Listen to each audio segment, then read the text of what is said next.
And of course, most of this is from a special author, which we all know.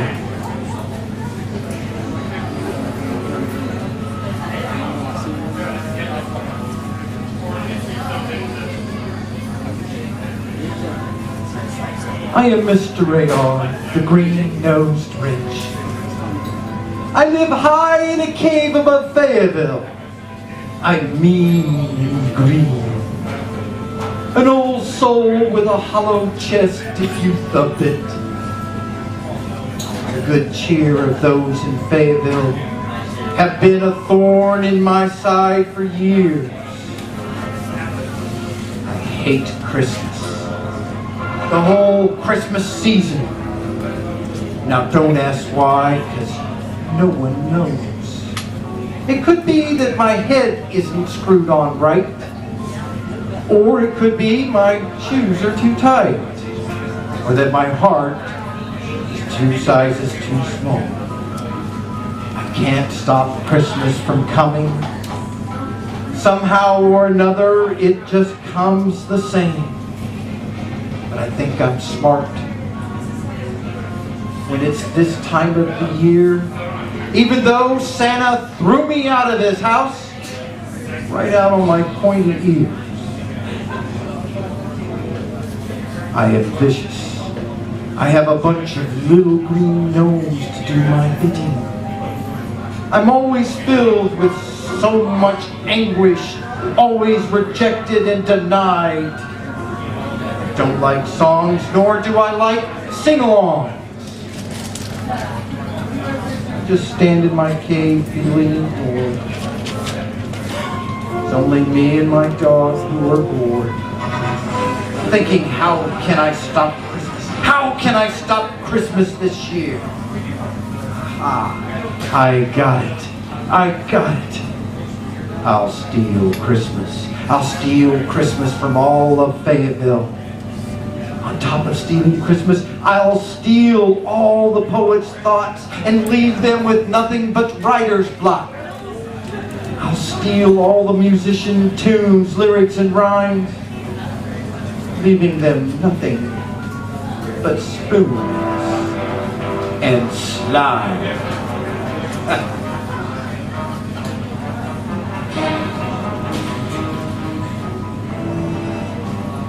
So on Christmas Eve, all their windows were dark.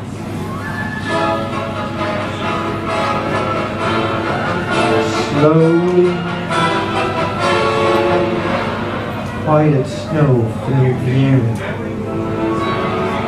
All were dreaming sweet dreams without care. I got to the first house. This was stop number 1.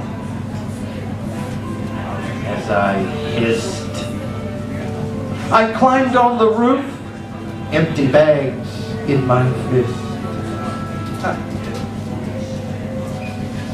And of course, what did I do next? I slid down the chimney, a rather tight pinch. But if Santa could do it, then so could Mr. Radar, the green-nosed Grinch. I got stuck only once for a moment or two. Then I stuck my head out of the fireplace flue, where little stockings all hung in a row. These stockings are the first things to go.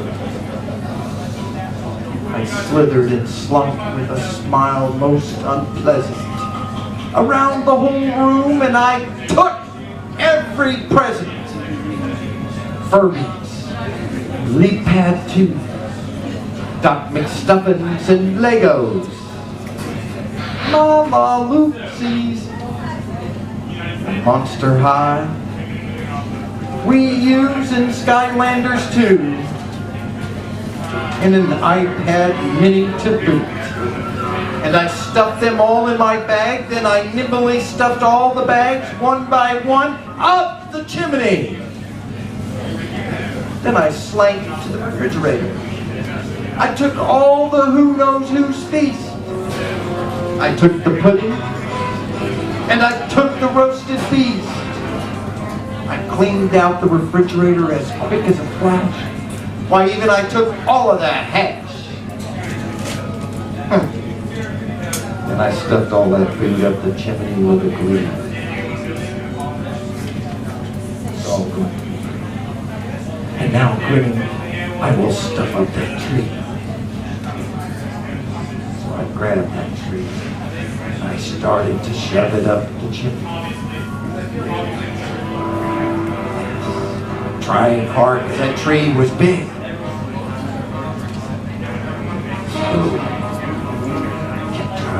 Trying. And as I was picking up the ornaments, throwing them in the bags too, it was then something caught my eye, and I wasn't sure what it was.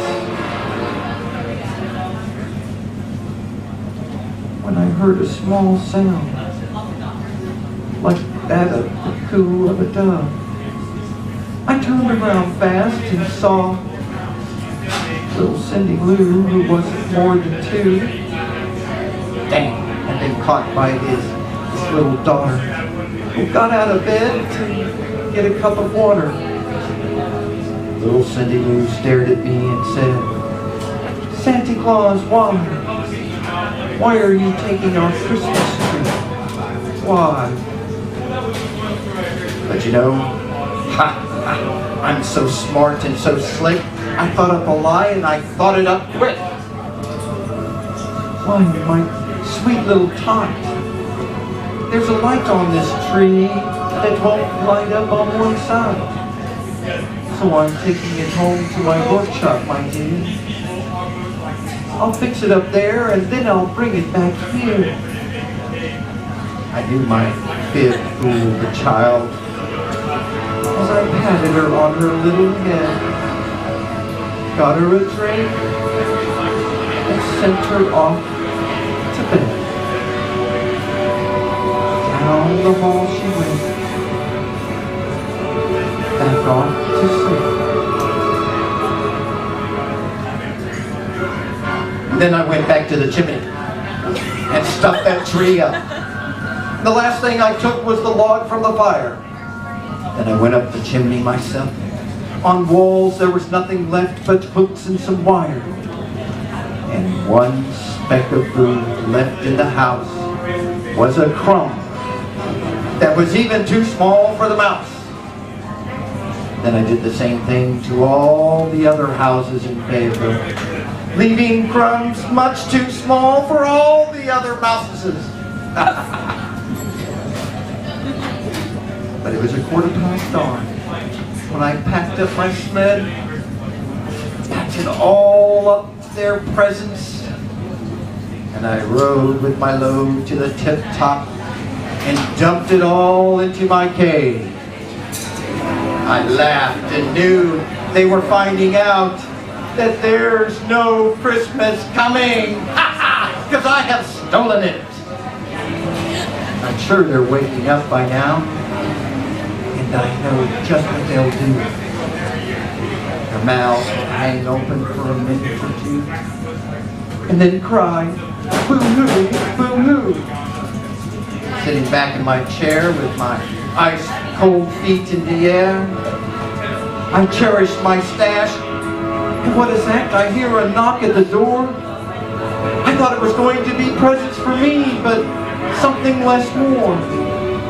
A little girl named Cindy Lou, with her hair in a twirl. I turned my back so I couldn't show the fact. She didn't like that. The little girl pointed me with a little tap instead of a slap. I started talking funny, and the shape of my mouth was like a bunny. My feet stunk like a skunk. My belly stuck out like a beach ball. It looked like I was about to fall. Although I look ugly, I'm still very cuddly. Cindy Lou smiled from ear to ear and began to sing. To my surprise, it wasn't a sad song, but one of Christmas cheer. And little Cindy Lou said, "You know, Christmas doesn't come from the store. That's when I realized perhaps Christmas means a little more. So I gathered up all the stolen gifts, little Cindy Lou too, and whizzed them back through the morning bright light. I returned all the toys, the food for the feast, the tunes, the lyrics, the rhymes, so the musicians could chime. And I returned all poetic thoughts, removing that cursed writer's block, bringing us all joy, good poems and music throughout the days to come. Perhaps my heart grew 3 sizes too. Thank you.